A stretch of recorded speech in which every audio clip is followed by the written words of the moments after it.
او میں ٹپک جائے گی، آ جائے گی۔ اس سے بھی کم اس طرح کی نیک مجلسیں جو کوئی جنت میں جانے کے بعد آنا چاہے گا، آئے گا ہی نہیں۔ دنیا میں سب سے مالدار، سب سے نعمت میں رہنے والا انسان کیا سمجھے گا کہ دنیا سب سے خراب جگہ میں تھا، جہنم میں چل رہا تھا، دنیا میں سب سے آرام سے ہو، سب سے اچھا کھاتا تھا۔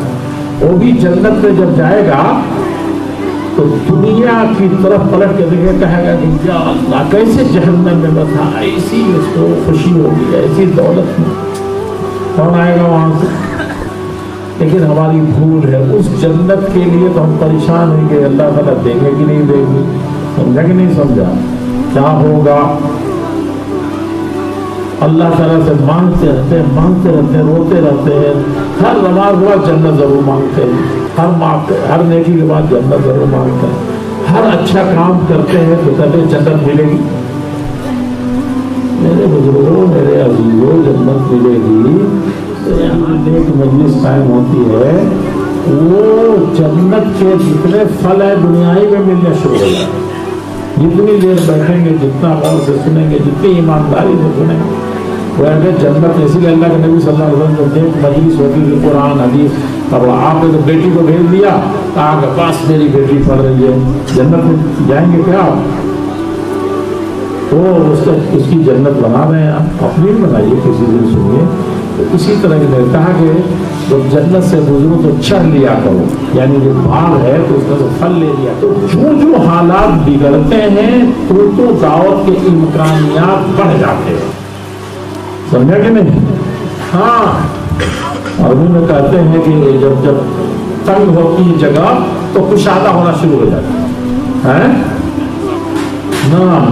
تو وہ کوئی بھی معاملہ دنیا کا جب جانیے تو امکانیات بڑھ گئے ہیں اس وقت۔ پہلے سوئے ہوئے تھے کیا ہوگا، کیسے ہوگا، اب ہر طرف سے آنکھ کھل رہی ہے، تو مدرسوں کو پر خوب خرچ کرنا چاہیے، مدرسے کھلنے چاہیے، مدرسے میں کیا ہے مٹانے کی بات ہو رہی ہے، کیا اس کو کم کرنے کی بات ہو رہی ہے۔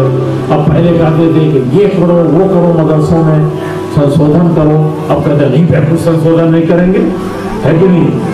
بورڈ والے سب مولوی خراب ہوتے تھے، جتنے جو بچے ہوئے تھے وہ سب کہتے بورڈ کا مدرسہ ہم کو مل جائے، اور جو چلے گئے تو کب راشٹریہ کرن ہو جائے، اس کا راشٹریہ کرن ہوگا کہ آپ کا کرن ہو جائے گا، شدھیکرن ہو جائے گا آپ کا بیٹھے بیٹھے۔ تو ہر آدمی چوکنا ہو، تو حالات میں ہم کو دعوت و تبلیغ کے لیے، اچھا دعوت و تبلیغ کی کیا ضرورت بھائی؟ دعوت و تبلیغ تو جتنا زیادہ بھی آپ کو لاؤڈ اسپیکر سے منع کیا جائے، جلسہ کرنے میں منع کیا جائے، کوئی فرق نہیں پڑتا۔ کیا کہتے ہیں؟ تحریر سے ممکن ہے، تقریر سے ممکن ہے، اور کیا ہے؟ اور یہ ہے جو انسان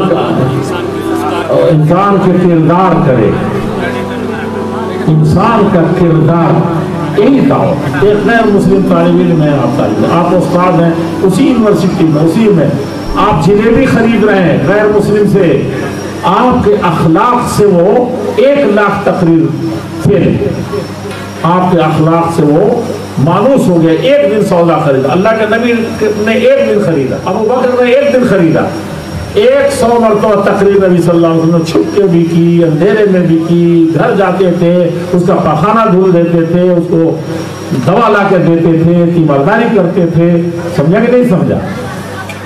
اس میں سے یہی چیز کام آ گئی، جو قرآن پڑھنے سے روک دیتے تھے، وَالْغَوْ فِيهِ لَعَلَّكُمْ تَغْلِبُونَ، چھوڑ کر کے ختم، جیسا نہیں ہونے دیا۔